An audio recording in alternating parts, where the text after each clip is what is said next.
The Team Never Quit podcast is brought to you by Navy Federal Credit Union. Navy Federal has all the financial tools and resources that you need to dominate debt. Go check out NavyFederal.org for more information today.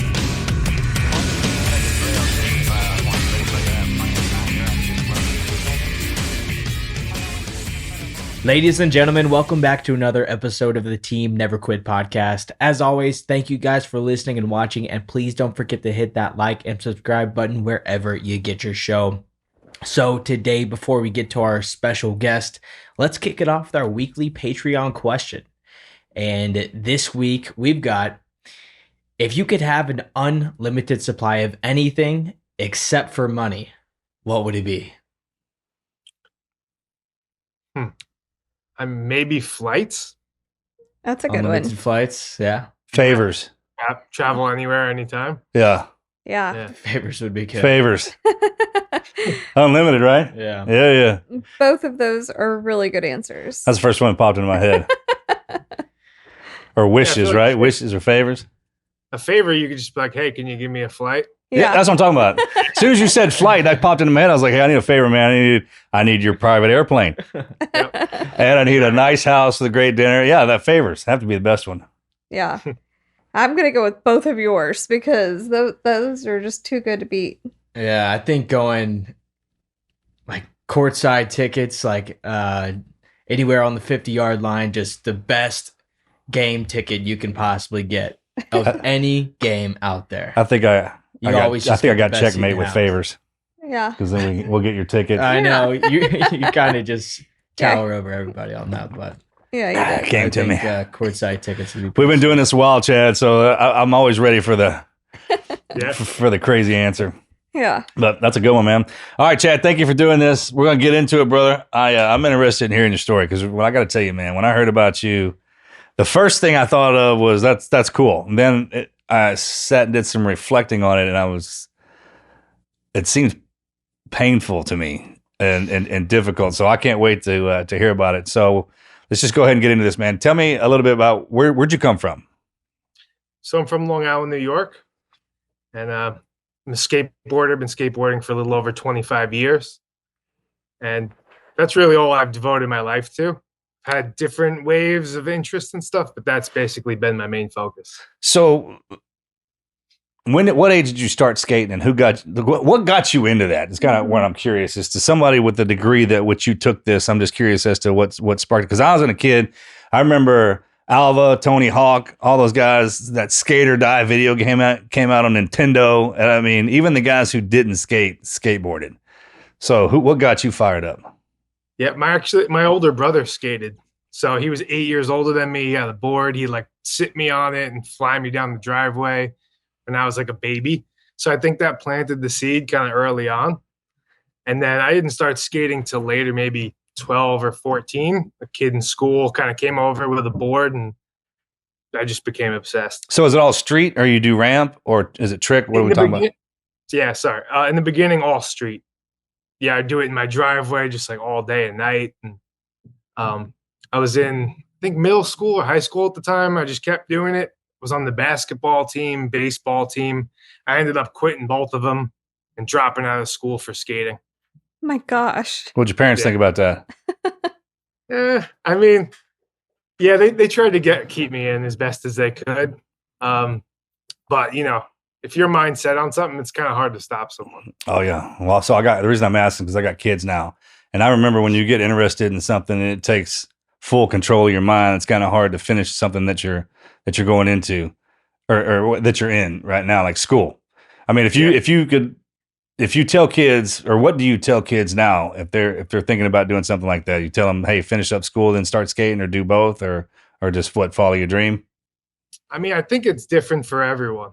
I know myself and I'm all in and I know that's what it takes for me and I'm going to make it work. Some people might give up after a couple of years. It's kind of, everyone has their own kind of journey. So it's tough to just lump it into one kind of choice, but I definitely recommend overall finishing school, learning those lessons and then pursuing it. Yeah, I agree with you on that. And the main reason was because it's difficult to go back to something like that. when you're already in it, there's a mindset you have. Even if you're focusing on, I think sometimes our future gets tucked into our head early, and you know what you're supposed to be, but then the finish, you got to finish what you started. I mean, you kind of said that, and I think that makes you great at what you do. Hey, you're right about the school thing, because when I was dropping out, I even knew myself. I was like, I'm probably gonna want a diploma at some point, and I'm never gonna go back. So I made sure to get my GED. Yeah. And I went and did the classes, like kind of rushed through them, honestly, but I got it done and out of the way. So I'm happy I at least did that. Yeah. So was there any point in time that you didn't feel like skating? Did you hit something like that? Yeah. I mean, it's always been there, but I got an injury around 21 or 22. I tore my ACL and PCL in my knee. And right in one shot, got the surgery. I was all determined to come back. I did all the rehab and everything, super focused. I think I was 6 or 8 months in, finally relearning all my tricks and everything. And a kid who wasn't paying attention crashed into me at the skate park on a bike and tore my MCL in the same knee and rattled everything up, kind of. So that kind of took the wind out of my sails a little bit. And then I got a little more into drinking, hanging out, going to the parties, talking to skaters, and not so much doing it.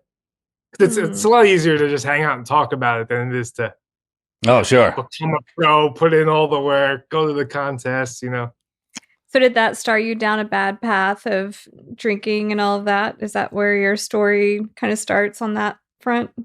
100%. Yeah. And it doesn't happen overnight. You go to the party here, party there. Then you're 26, 28. The habit sinks in a little. Mm-hmm. When you're younger, it's easy to be just focused on a hobby, like solely, but then you start getting, you want money or a girlfriend or, different things start getting in the way. But for me, I was just completely obsessed with partying. I didn't want to be a part of the system. Like I didn't want to work a straight job or anything like that. So I was just all about kind of rebelling. Yeah. Just like, I'm just going to skate, travel the world, do whatever I want. And that, How'd years you make and money? years of doing that till like 28 or 29 years old left me in a pretty, dark spot. What were you doing to earn money? I just enjoyed learning things. So I'd work my way up at a moving company and like run the company. And then I get another job at Starbucks doing casework or truck driving or, I just pick up these random things. And once I got bored of it, move on to something else or help friends with projects. But I lived very minimalistically. Sure. So I didn't need much. Yeah, that's the party life. Mm-hmm. Yeah, exactly. And I mean, it's a great place to be. It is, absolutely. And I would look. I'm a firm believer when you're in your 20s and early, especially your 20s, you're supposed to be having a good time. I think America is designed for that. But you put that base in there early, so when you do get older, you have something to go into, right? There's something because that partying life catches up with you when you get older. Young people like to party with young people. Period. The old people, when they get in, they don't like that too much. Mm-hmm. So it's kind of you actually get pushed out of it, and then when you grow out of it, man, that's when you wind up drinking by yourself. Yeah, no, for sure. Yeah, and you built all these habits like up to that point. So, sometimes it's tough to shake. And like I was saying before, I get obsessed with things, and I'm like all in. So I was all in with that. And, oh yeah. I ended up getting 2 DWIs within like a 3-year span. Those sting. Melanie facing jail time, so that was kind of like the real turning point where I had to kind of look around and be like, all right, what are you doing? Yeah, that'll wake you up. I had some buddies that got a couple of those, man. Yeah, they're no joke. Just don't drink and drive. Yeah, that's today's message. Yeah, for sure. Yeah, for sure. Definitely not condoning that. Yeah. Today's after school special message is don't drink and drive. You don't want ever. Okay, so when did you come up with the idea of skating across the country? And why? So that happened, let's see. I think it was right maybe 2019, 2020. me and my cousin started talking about skating across Italy. Much easier, much thinner, 2 days, kind of enjoyable. Make a video about it, raise some money for charity.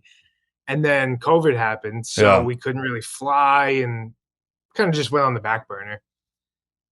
But the idea never left my head. Like I said, I have that obsessive kind of tendency, so it was just kind of looming around in the background.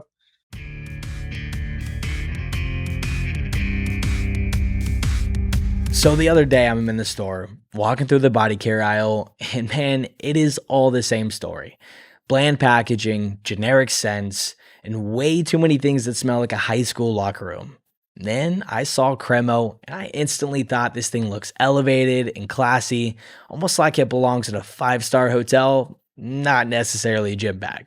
I grabbed the Italian bergamot deodorant, and I was immediately hooked. I've been using it every day since. The scent is unreal. It's bright, clean, super fresh, with bold bergamot, a touch of neroli blossom, and a crisp finish from the vetiver. It really gives off vintage convertible on the Amalfi Coast energy. And I'm not the only one who's even noticed, because I have had nonstop people asking me which cologne I'm wearing. I just sit back and laugh because it's not cologne, it is just deodorant. Cremo is a barber grade made with real attention to detail, gives you 48 hours of odor protection, and the multi-layer scent tech means that it actually lasts. Head on over to Target or Target.com to find Cremo's new line of antiperspirants and deodorants. Gotta go check out Italian Bergamot and the Palo Santo line. Once again, that is Target or Target.com to go find Cremo's new amazing smelling line of products. You won't regret it.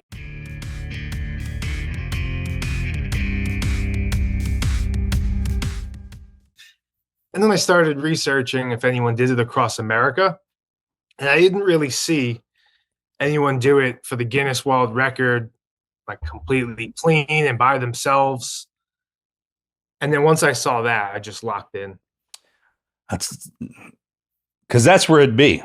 That Guinness book, man, they got all kinds of stuff in there. So, I mean, I was, when I heard that you had done that, I was curious about that as well. So are you in the Guinness book now? Yep. Yeah, I was in this year. Good for you, man. What does that even feel like? Honestly, it doesn't feel like too much. It feels like it's nice to get the pat on the back, but ultimately it was about so much more than that. It was about giving up the drinking and like focusing on something positive. And I did the skate across America to raise money for charity, that supports sobriety for kids. It's called Natural High, and they help kids find something passionate to focus on instead of drugs and alcohol.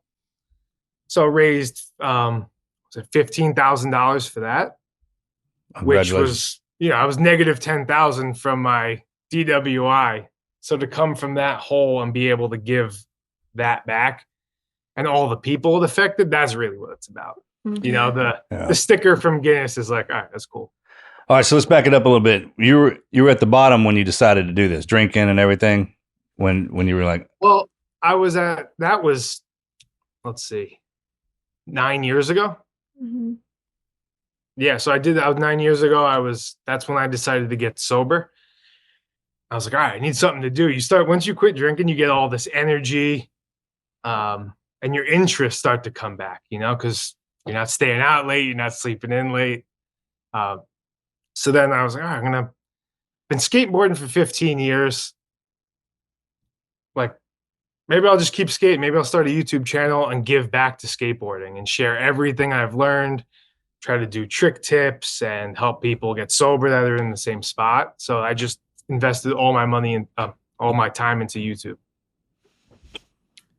That's cool. So do you stay in shape regularly? Do you work out and do all that even while you were drinking, or were you just drinking? Was that the workout? Just drinking. Never worked that. Yeah, at skateboarding in the culture, especially when I was growing up, wasn't like working out was kind of like the sports guys, and then the skate guys were more like rebellious, and they didn't work out. I mean, because skating across the country is a big deal. You can't. You just saddled up and did that. No, that I prepped for about. I mean, in terms of just pushing, probably 2 months. That's I it. would go down to a bike path and push for like 6 hours a day, 8 hours a day. Okay. All right. Now this is where we're getting the good stuff. What kind of board were you on and where did you start? Okay, so I used a regular skateboard. What does that mean?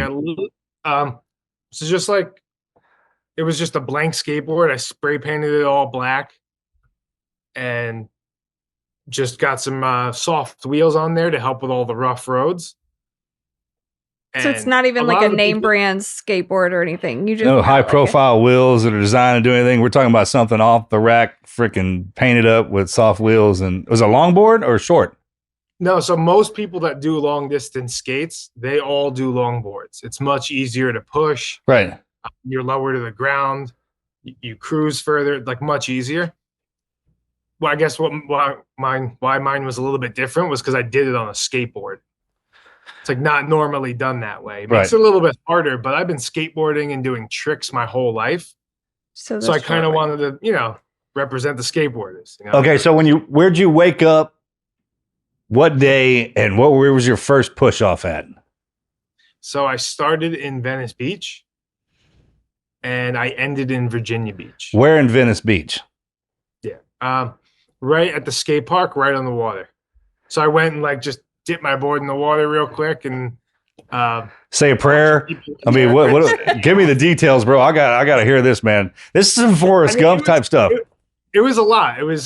It's not just that day, the hardest part is the build up to it. Yeah. You're talking about it, you're raising money for charity, the news is covering it, you're on every day talking about it on the news. I'm on YouTube, so I got that whole audience. Like, yeah, you kind of work yourself into a spot where you got to do it.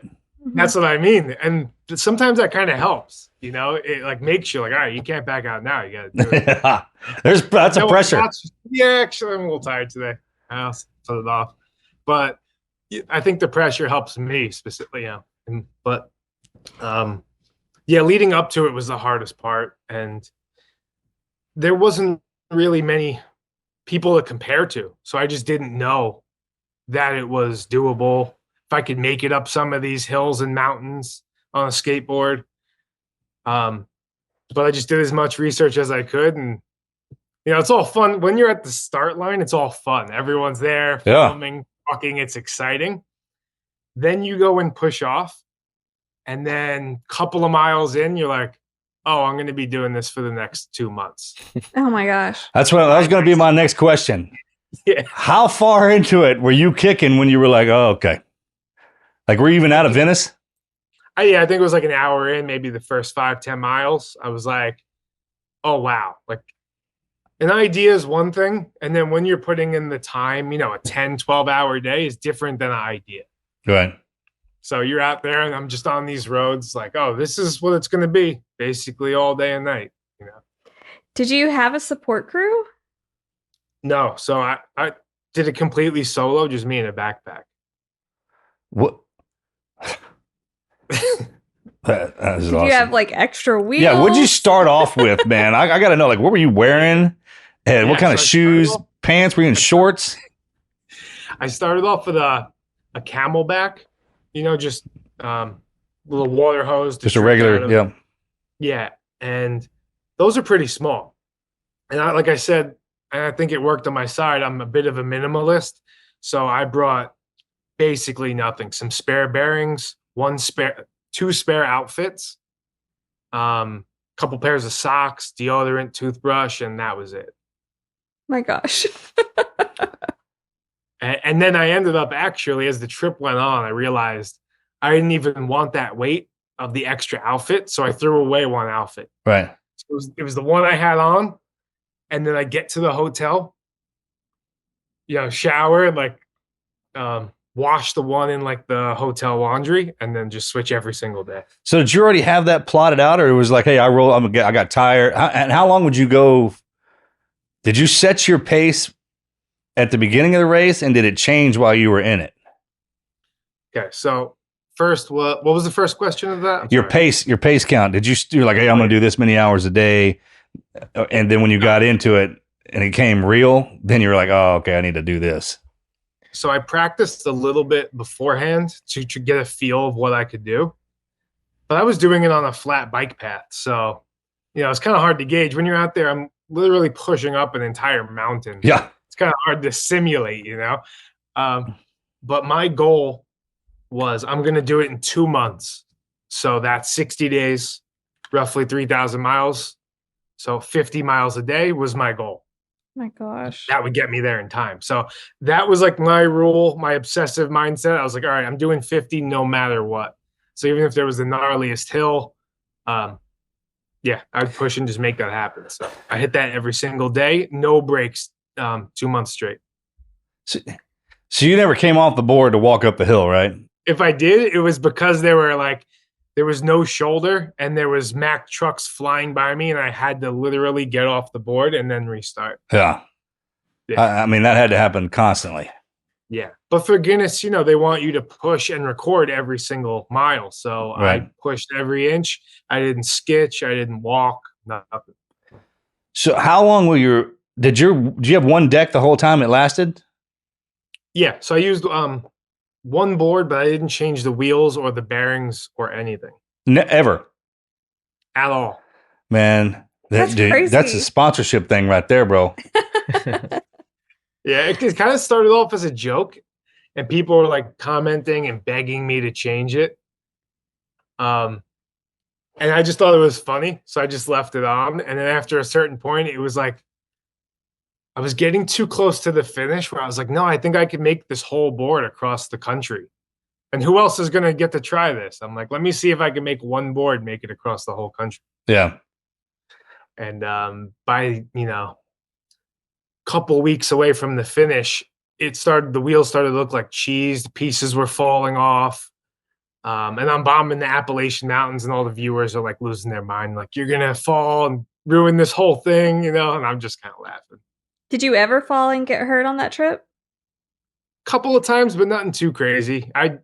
Some soft tar would make me like fall forward or a couple of rocks here and there.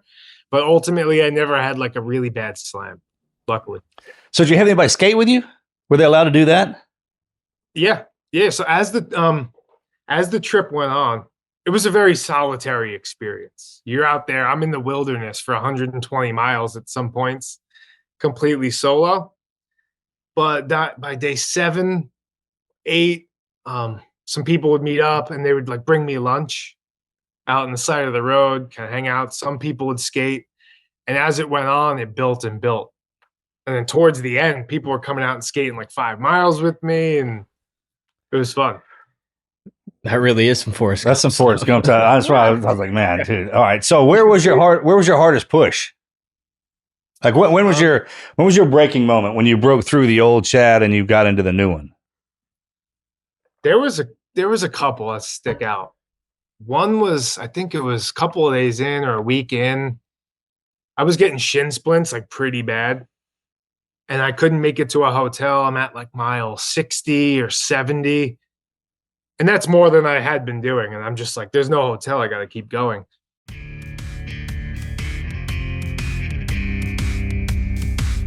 There are movies, and then there are the type of movies that hit you so hard, you sit in silence and watch the entire credits roll. That's what kind of film Warfare is. It's not just another war movie, because this one is personal. Directed by Ray Mendoza, a former Navy SEAL who actually lived these missions, and co-created by Alex Garland, the mastermind behind 28 Days Later and Civil War. Warfare throws you right into the chaos of an apartment building in Iraq with 13 Navy SEALs on a surveillance op. But it's not about the explosions, it's about the moments between them. The pressure, the bond, the decisions that live with you long after the mission ends. The cast is stacked: Will Poulter, Kit Connor, Charles Melton, and the way this thing is shot, you really feel the dust, the tension, the unspoken code between these brothers. Go hit the trailer in the link in the description, and if you want to dive deeper, you can check out our past episode with Ray Mendoza. Hearing him talk about the story behind the story really makes it hit even harder. Warfare drops in IMAX and theaters April 11th. Trust me, You won't want to miss this one. This one will really stay with you, so go make sure to check out Warfare once it's in theaters near you on April 11th.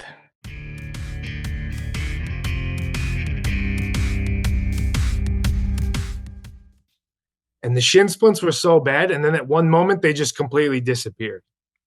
I just like broke through. I don't know if my body just gave up. I'm like, all right, dude, I guess you're just not stopping, or if your adrenaline just goes or something. But I remember breaking through, and after that, I would get some pain, but that kind of just snapped me into a different, like my body just went into a different gear. Like a runner's high, right? Kind of felt that. Did you kick that in every day? I mean, I think overall I felt less pain after that. I mean, I definitely still felt a good amount of pain after that, but at least with the shins, that kind of mitigated for sure. And then I'd say the real day that like tested my will was day 31. I think that was it. It was like basically dead center. So there's nothing exciting going on. You're going through this giant state of Texas, and the ground is just brutal, just like really, really chunky. I had to push to go downhill. Yeah, like that's how bad. Welcome to Texas. Yeah. That was East Texas, or I'm sorry, West Texas. That'd be West Texas, right? Texas. East and north. Yeah, I forget exactly where, but it's this stuff called chip seal, but the ground is just brutal. We know exactly what that is. That's our driveway. That's our driveway. Yeah. So that would be horrible to skate down. That's what I mean. You know, so it's horrible to walk down. Yeah. No, I was struggling out there, and that I had that ground all 50 miles of the day. It was the first day that it rained on me. So I'm figuring this out. My shoes are getting soaked. I got a garbage bag on me, trying to stay dry. And then I run into a dead end route that my GPS wasn't picking up. So I'm like backtracking 10 miles on top of all of this, you know, just trying to like figure out a way, keep hitting the wrong way. So I remember at that moment, like pushing as hard as I could, coming to a dead stop and just like getting off my board and like letting out a scream to no one, you know? That's what I was asking about. Yeah. That moment right there. Yeah. When it's your body does that automatically. Even if your spirit's like, no, let's keep going. It's like, hold on, my body's got to scream real fast. Yeah, exactly. Yeah. And then you're just like, all right, well, I got to make it to the hotel. Like no one's there to save me. I mean, I just got to keep going. And it's annoying. It's different than your normal day, but you realize if you just, even if it's way slower than you're normally going, if you keep treading that ground, you're going to make it there. Yeah. So what was the finish line like? Well, hold on. Wait, before you get, I got some more for you. What was your kick count? Are you goofy footed? And do you push right and ride left? And did you switch that up? And did it change as you got into this? I practiced beforehand because I knew my one leg would end up being bigger than the other if I didn't. So I tried to practice and get equal with both. I would say it ended up being like 70-30 by the end of it. You know, my strong leg did about 70%. Because as much as I thought I was equal, when you got Mack trucks flying by you, rocks on the side of the road, you're going back to your comfortable stance. Yeah. You know, because you don't want to like slip off and fall to the side. So that's amazing that you did that across the country like that, coming off that board back through the same board, same wheels. So there were days where there was absolutely no room to push, but I got to cover my ground. You know, I got to make time. So I got to do something to keep pushing. So I figured out if I skate head on to trucks, like tractor trailers, they're coming at me 70 miles an hour. If I made myself seen, I could take over the whole lane. So I would just basically play chicken with them and kind of wave them out of the way. My gosh. You know, and that's what I would have to do for like. Look, man, I'm so miserable right now that I'm not getting out of the way. God, did you ever catch a draft off of the trucks though? Is that even possible? I've gotten blown off the board, not like fully blown off, but like it puts you off balance enough to where you kind of jump off, or it feels almost like it hit you because it's so strong. like, did it clip me? Like, And then, and there's video of it too. oh, I can't wait for everybody to see that. And then you weren't allowed to Michael J. Fox Back to the Future, right? You couldn't hold on to the back of a truck and let that sucker drive you halfway across Texas. You had to kick the whole thing. Yeah, the Guinness record. You have to. I mean, because I'd have been cool with that. I'd have been cool if you could have pulled that off. Yeah, there were moments where I could, and I was just like, nah, I'm doing this right. Yeah, just for myself. At the end of it, I don't want to ever have anything in the back of my mind. I just want to do it if I'm doing it. So, which state was the hardest for you to get through? Texas. Yeah, Texas. Because of our roads? Yeah. I would think New Mexico because of the elevation and just how barren it is. I wasn't in too much of New Mexico. I only went through a piece of it really quickly. You guys familiar with the Guadalupe Mountains? Mm-hmm. Yeah, we drove through. I climbed those, and that was the highest elevation of the trip. Oh, wow. What month? What 2 months did you do this? It was March, April, and May. I started halfway through. Yeah, our weather's great. During that time. Yeah, that was my plan. It ended up working pretty well.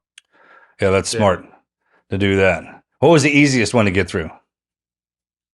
Like where you just flew through it? None of them? Maybe the last state, Virginia. It wasn't too long, and I was just getting so close to the finish line, and like all these news stories and more people were meeting up. So it kind of took my mind off of that last bit. And you said you had somebody riding with you a couple of times. Anybody in particular you remember that joined up with you? I mean, yeah, there were moments that stuck out. The last day, though, that you can't beat that. It was the police were there escorting me over the bridge, and then a skateboarder who was actually a policeman skated with me. Oh, how fun!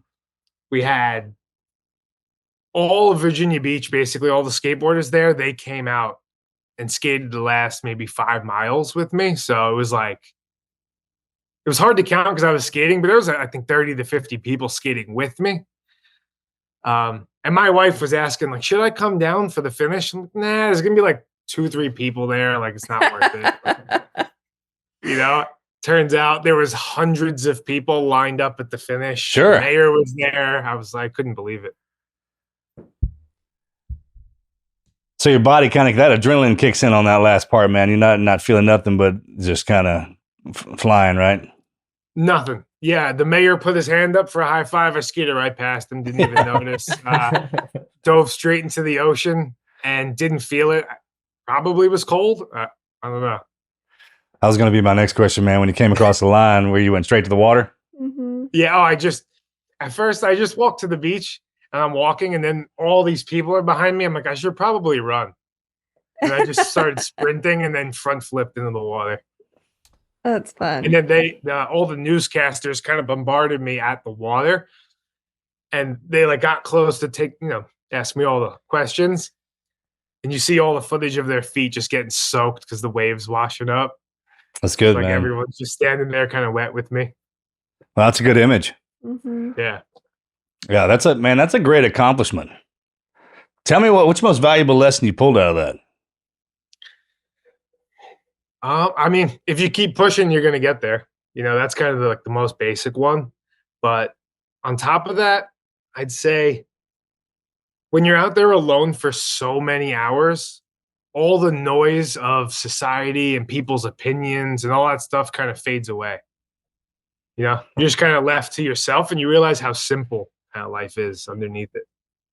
Yeah, so what'd you do to occupy your time when you were skating, man? Did you listen to music? Do you just roll through your thoughts, kind of put your alphabet, learn it backwards, stuff like that? Well, at first, yeah, you're listening to music and podcasts, but how long can you do that? All day and night?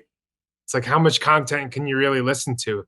And you got these mountains everywhere. So eventually it ended up, I would just skate in silence. Listen to the road? Yeah. Is that kind of soothing to you? Yeah, it was nice. You're out there, you got cows, cattle everywhere. It was cool. Yeah.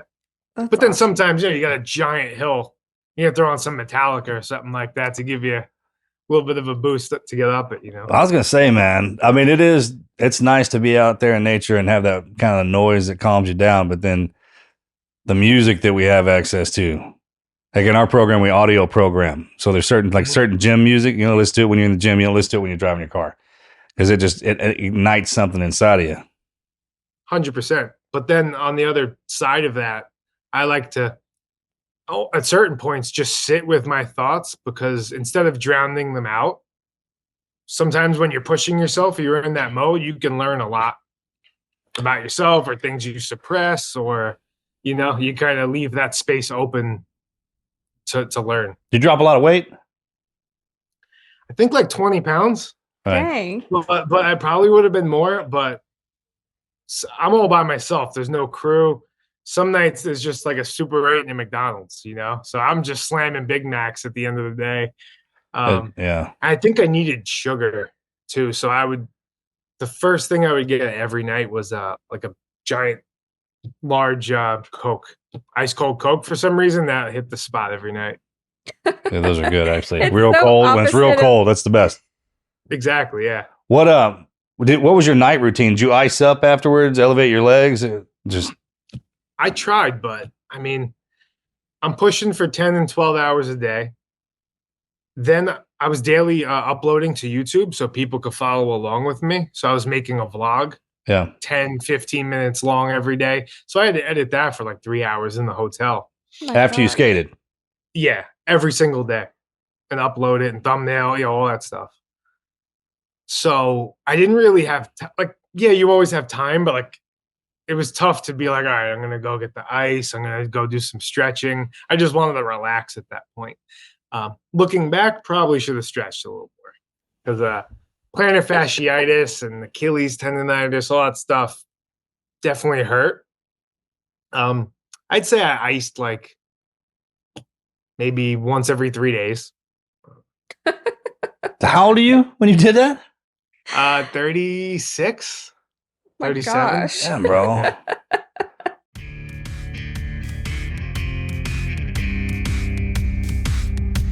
You ever feel like you can't trust the news anymore? Like every headline is designed to push an agenda instead of actually inform you?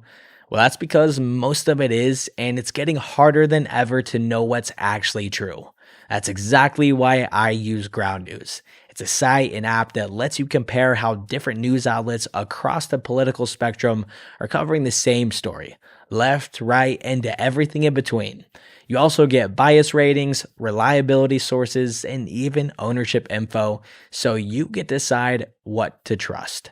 This week, I was looking up the story about the astronauts that were stuck on the Boeing Starliner. Some of the headlines were calling it just a minor delay, and others were making it sound like a total disaster. Same event, completely different tone. And there's so many different news stories. They love to stay up to date, so you can go check out what to believe. Ground News lays it all out there side by side so you can see through the spin and actually understand what's going on. Go to groundnews.com/TNQ so you can finally see what's going on. Go to groundnews.com/TNQ to get 40% off the Vantage plan. That is groundnews.com/TNQ. Go check it out today and let me know what you think.